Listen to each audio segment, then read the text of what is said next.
Please don't pull fire alarms in real buildings or tamper with any life safety equipment out in public.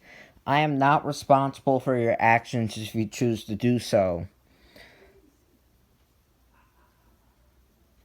Also, please do not watch if you have epilepsy to flashing strobes or lights.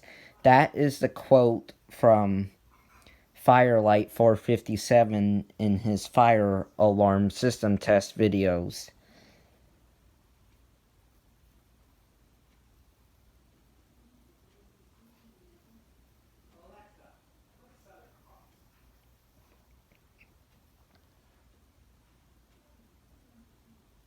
Bye.